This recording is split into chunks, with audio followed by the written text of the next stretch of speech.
Thanks, Fritz, for that introduction, but more importantly, for your leadership. NDU is world-class and creates leaders who effect substantive change in the military, across the government, and among our many allies and partners around the globe. To the graduating class, congratulations. Be proud and appreciative of the opportunity you've had to read, reflect, and engage with your military, interagency, and international peers about the challenges facing our nation. You are the future leaders of our nation's joint force and our allied and partner militaries. Among you sits future chairmen, service chiefs, combatant commanders, and agency directors. Soon, you will all have enormous responsibility to protect our country and its values. The United States military faces many challenges. Abroad, China and Russia are increasing their military capabilities and taking assertive actions to exert global influence and challenge the existing international order. North Korea threatens our regional allies and potentially our homeland with the development of nuclear and ballistic missile capabilities. Iran is the world's largest state sponsor of terrorism, and they have taken advantage of instability to expand their malign influence and challenge the interests of the United States and our allies and partners in the Middle East. And violent extremism remains a generational, trans-regional struggle requiring sustained political, fiscal, and military solutions. The international order, born from the ashes of the Second World War, is under assault. The world has enjoyed unprecedented economic development and relative peace and stability since more than 150 million people were killed in the conduct of Great Power War in the 31 years between 1914 and 1945. Twice before in history that I'm aware of, from 1648 to 1750 and 1815 to 1914, there was an international order established on the continent of Europe. Both lasted about 100 years. We are now in the 75th year of the current order, and it is under stress. We are in the return of great power competition, and we need to remain in competition and prevent the return of great power war.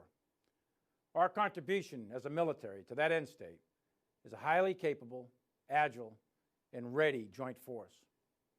We have taken significant steps to increase investment in the current readiness in order to deter and defend against today's threats, while modernizing our force through innovative concept development, advanced technology, and new capabilities for the security challenges of tomorrow. We are indeed leading the joint force in dynamic and uncertain times. The recent medical crisis has cost over 100,000 American lives, and it has stressed our health system, our economy, and the social fabric of our communities. All of these challenges and many more will exist in the national security framework under which you, each of you, will operate as senior officers. We have also seen over the last 2.5 weeks an especially intense and trying time for America. I am outraged by the senseless and brutal killing of George Floyd.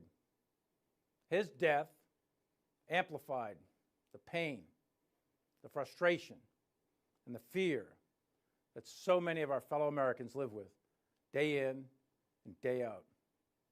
The protests that have ensued not only speak to his killing, but also to the centuries of injustice towards African Americans. What we are seeing is the long shadow of our original sin in Jamestown 401 years ago, liberated by the Civil War, but not equal in the eyes of the law until 100 years later in 1965. We are still struggling with racism, and we have much work to do. Racism and discrimination, structural preferences, patterns of mistreatment, unspoken and unconscious bias have no place in America, and they have no place in our armed forces. We must, we can, and we will do better. And we should all be proud that the vast majority of protests have been peaceful.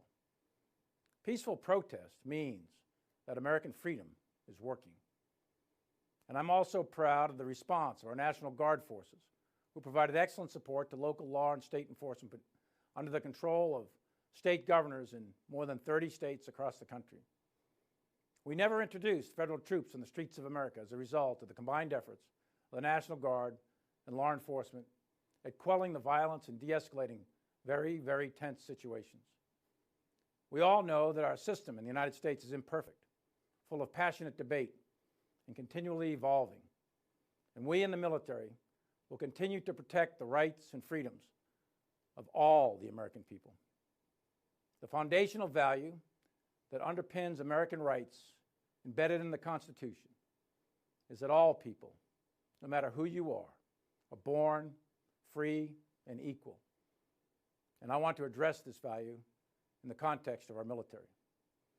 Our military has a mixed record on equality. We fought World War II with a racially segregated military. The Tuskegee Airmen are just one example of courageous men who fought for freedoms they themselves did not enjoy at home. Racial segregation of the armed forces ended in 1948, and today the military has come to reflect the diversity of our nation, the strength of our nation. In recent decades, millions of soldiers, sailors, airmen, Marines, and Coast Guardsmen have been part of cohesive teams consisting of people of different races, genders, religions, and orientations, working to accomplish their mission in peace and war all over the globe. Our troops demonstrate every day their ability to thrive as a result of their diversity. The diversity of America is one of the core strengths of our nation, and it is therefore a core strength of our military. And while the military sets an example for civil society through our inclusiveness, we too have not come far enough. We all need to do better. For example, although the United States military has a higher proportion of African Americans serving in our ranks than in society at large, only 7% of our flag and general officers are African American. The Navy and Marine Corps have no African Americans serving above the 2-star level, and the Army has just one African American 4-star. The United States Air Force will soon swear in our first African American service chief, an achievement long overdue.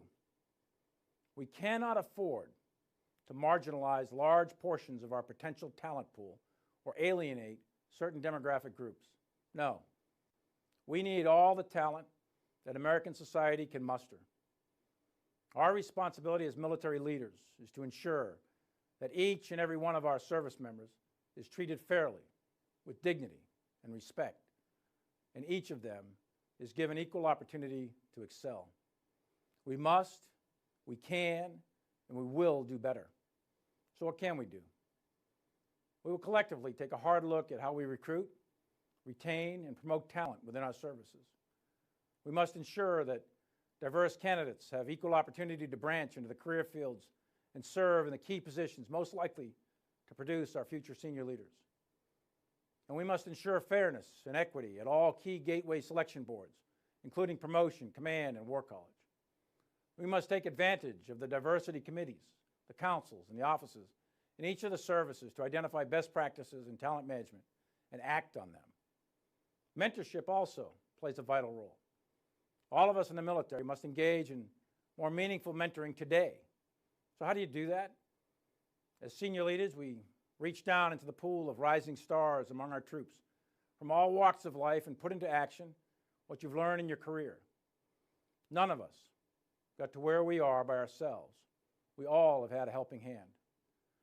Take an active interest in providing the next generation of leaders the tools they need to succeed. And be inclusive.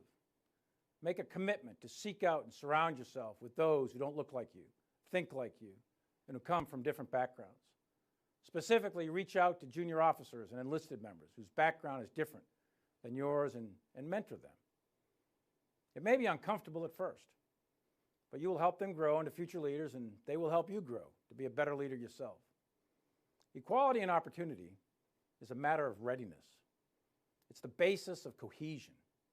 We fight wars as teams, and we cannot tolerate anything that divides us. Let me conclude with 2 simple pieces of advice based on 40 years in uniform that you may find useful, as many of you will surely go on to be flag officers.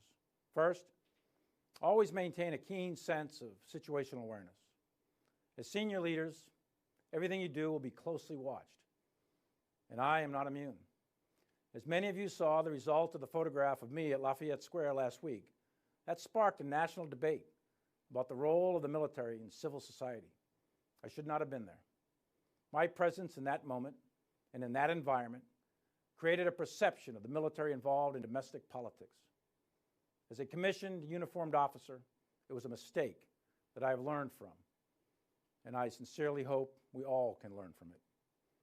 We who wear the cloth of our nation come from the people of our nation, and we must hold dear the principle of an apolitical military that is so deeply rooted in the very essence of our republic. And this is not easy. It takes time and work and effort, but it may be the most important thing each and every one of us does every single day. And my second piece of advice is very simple. Embrace the Constitution. Keep it close to your heart. It is our North Star. It's our map to a better future. Though we are not a perfect union, believe in the United States. Believe in our country. Believe in your troops. And believe in our purpose. Few other nations have been able to change for the greater good, and that is because of the rights and values embedded in our Constitution. The freedoms guaranteed to us in the Constitution allow people to demand change, just as the peaceful protesters are doing all across the country. That is why we serve in the military. On day one, you and I, we all swore an oath to support and defend the Constitution and its essential American principle that all men and women are born free and equal. That is the foundation of our military ethos, who we are as service members and as an institution. All of us in uniform are willing to die for that idea, the idea that is America. And so we must also be willing to live for that idea, for freedom of speech, freedom of the press, freedom to peacefully assemble, and freedom to vote, and freedom to believe as you wish in your religion. These are essential freedoms that are the cornerstone of our country.